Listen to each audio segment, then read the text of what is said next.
Déjà, c'est la fête.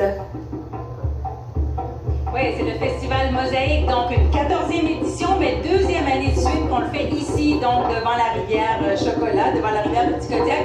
Et c'est la fête. Et là, on s'apprête justement sur la grande scène, on vient de terminer. On s'apprête à faire le cercle des tambours. Donc, c'est une demi-heure de jam improvisé. On lâche notre lousse, comme on dit, avec les tambours. Donc, ça donne de l'ambiance, effectivement. Et depuis tôt ce matin, on s'apprête donc à faire vivre et à faire partager les différentes cultures qui ont eu lieu domicile ici dans la région de Moncton. D'ailleurs, cette année, on a agrandi la quantité de kiosques. En fait, on en a 43 de différents pays, des pays dont les citoyens sont issus de ces cultures-là. Et comme je vous disais, c'est une deuxième année où on va au parc riverain. Et pour les organisateurs, tout augure bien pour agrandir de plus en plus donc ce festival Mosaïque. Je vous laisse entendre le nouveau président du conseil d'administration de l'association multiculturelle du Grand Moncton.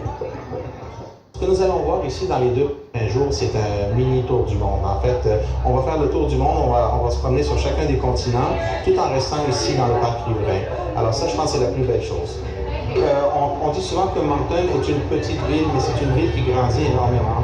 J'ai eu la chance de vivre dans différentes villes dans mon séjour au Canada depuis mon arrivée au Liban.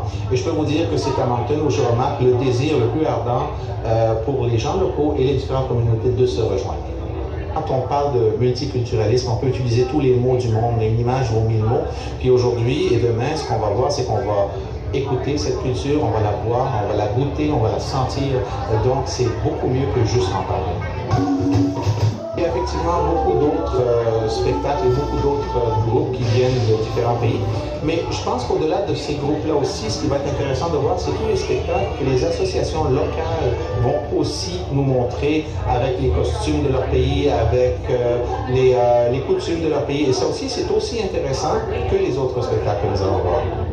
Est-ce que vous espérez, à l'issue de ces 2 jours, que le dialogue entre les citoyens de Moncton et toutes les cultures se fasse un peu mieux? Moi, je vous dirais que le dialogue se fait déjà très bien, et non pas un peu mieux, mais ça ne va que renforcer encore ce qui est déjà amorcé. Et Mina, vous avez rencontré des gens qui profitent bien là, de ces activités.